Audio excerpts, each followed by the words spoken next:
Tingin niya, kumpleto na yun sa tingin niya na may reasonable certainty of conviction na siya, mag-iiba na yung suot niya. Prosecutor na ako ngayon. So ang ano ko dito, base dito sa mga ebidensya ng ganito, okay, pwede na ito isampa sa korte. Okay? Pag doon sa korte, okay, doon sa korte, ma-realize niya, nandun na sa Senado kung sa Senado na. Pagdating sa House Committee on Justice, hindi sila pwedeng tumulong sa kahit na anong panig para makapagkuha ng karagdagang ebidensya. Kung naglatag ka ng reklamo, kumpleto na dapat yan. Kumpletos recados, kasi part din ho yan ng due process na tinatawag natin. Due process on the part of the respondent, in this case si VP Sara, kasi maglalatag ka ng reklamo kung sakaling sinagot na niya yan ng hindi ad cautelam. Tapos wala ka pa palang ebidensya, tapos tsaka ka lang naman magpapasok. Hindi mo pwedeng hindi na naman niya sagutin yung mga ebidensya niya. Wala nang katapusan.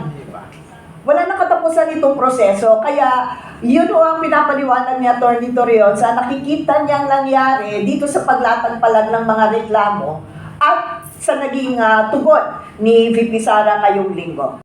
Justice Committee, pwede natin ito ihalintulad sa proseso ng piskal. Tama ba, Panyero? Yes, yes. Okay. Ngayon, punta muna tayo dun sa mga piskal. Kapag ikaw ay nagreklamo, no? Ito ang aking reklamo. Ito yung pamamaraan niya, paano niya nagawa yung krimen. Ito yung aking salaysay, at ang aking salaysay ay may suportang ebidensya. Panyero, paki-inform ang ating mga listeners, si piskal ba, kapag sa tingin niya kulang yung ebidensya, pwede ba siyang magsampina para tulungan yung nagrereklamo? Sa fiscal level ito, hindi sa impeachment, yung fiscal lang muna. As a general rule, wala eh. Wala talaga siyang power doon. Ang magawa kasi under the rules on criminal procedure is, he will also, ngayon nga, meron ng initial determination, alam niyo ba yun? Mag-file ka ng kaso sa piskal, meron na silang initial determination, uy, kulang itong hindi namin tatanggapin yan, kulang yan. Ganun eh. Tapos, i-comply mo na naman. Ito, okay, pwede na ito. Meron silang form na kung fill upan, kasi kung kulang yung mga ebidensya mo, hindi nila tatanggapin yan. Tapos, kung nyari, na-comply na yun sa initial determination ng assessing prosecutor, mapupunta na yan ngayon doon sa prosecutor mismo. At the most, ang prosecutor nang gagawin doon, clarificatory questioning lang. Huwag mo siya gawing investigator mo. Kasi at that level, yung prosecutor is still the instrument of state. So siya yung kung meron ba talagang justisya. No? Ang kanyang determination is only to determine probable cause. Pero at that time, hindi siya pwede mag-side completely doon sa complainant. Kasi he also has to respect the right of the respondent. Kasi instrument of social justice ang niyan, yung prosecutor. Pero pag tingin niya, kumpleto na yun sa tingin niya na may reasonable certainty of conviction na siya, mag-iiba na yung suot niya. Prosecutor na ako ngayon. So ang ko dito, base dito sa mga ebidensya ng ganito, okay, pwede na ito isampa sa korte. Okay? Pag doon sa korte, okay, doon sa korte, ma-realize niya, nandun na sa Senado kung sa Senado na. Natin, doon, kung i-apply natin doon sa, sa korte, I have to concede in order to be objective. Under our rules doon sa prosecution, it may be possible na mag-add sila ng mga evidences doon on the trial level. Pero of course, i-oppose din naman yan ng defense. It will really be opposed by the defense because you did not give us the chance to peruse the same. Okay? So, yun po ang Pero doon sa prosecutor's level at saka sa tingin ko sa House of Representatives level, limited po sana yung role nila. Yun po. Yun. Malinaw yung paliwanag ni Atty. Torreon na pagdating sa House Committee on Justice, hindi sila pwedeng tumulong sa kahit na anong panig para makapag-kuha ng karagdagang ebidensya. Kung naglatag ka ng reklamo, kumpleto na dapat yan. Kumpletos recados, kasi part din ho yan ng due process na tinatawag natin. Due process on the part of the respondent, in this case si VP Sara, kasi maglalatag ka ng reklamo kung sakaling sinagot na niya yan ng hindi ad cautelam. Tapos wala ka pa palang ebidensya, tapos tsaka ka lang naman magpapasok. Hindi mo pwede hindi na naman niya sagutin yung mga ebidensya niya. Wala nang katapusan. Wala nang katapusan itong proseso. Kaya yun ho ang pinapaliwanag ni Atty. Torion sa nakikita niyang nangyari dito sa paglatag pa lang ng mga reklamo at sa naging tugon ni VP Sara ngayong linggo. Okay? Magaling. Sige. Oo. Attorney, masyado ako na tututo at gusto pa namin matuto. Hinihikayat po namin ang ating mga kababayan na pakinggan at balik-balikan yung mga sinabi ni Attorney today. Napaka-importante sa atin to that we need to know this time para hindi na tayo nagagago. Sorry for the word Kasi para sa akin, yung ganyang katinuan ng gawa ay mahalaga.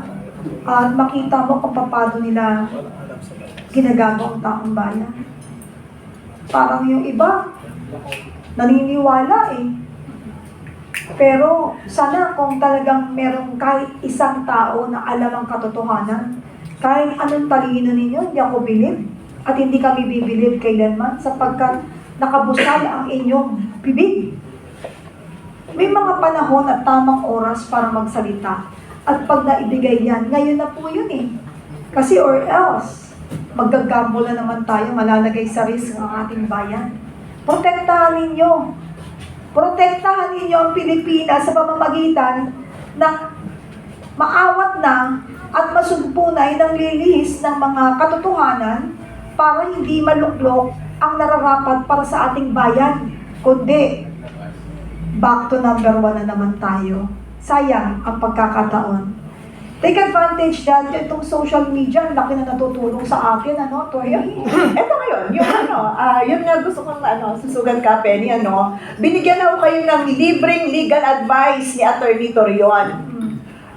Kapag kayo ay nakatanggap ng sabina, galing sa piskal. Ibig sabihin, merong nagreklamo laban sa inyo na tila meron kayong nagawang krimen, Huwag niyong babaliwalain yan. Bakit? Kasi sinabi na ni Atty. Torion, sa paglatag pa lang ng reklamo, kapag kulang ang ebidensya, pwedeng ibasura na yan ni piskal o kaya padadagdagan niya ng ebidensya. Sasabihin, bumalik ka uli dito, ayusin mo yung ebidensya mo. Kaya pag kayo naman yung sinampahan ng reklamo, abay, huwag mo kayong mag-atubiling hindi magpakita. Magpakita po kayo para masagot nyo kung ano man yung ipinaparatang sa inyo. Kasi sigurado yon magtiwala tayo sa proseso, may ebidensya. At kayo ay binibigyan ng karapatan na sumagot.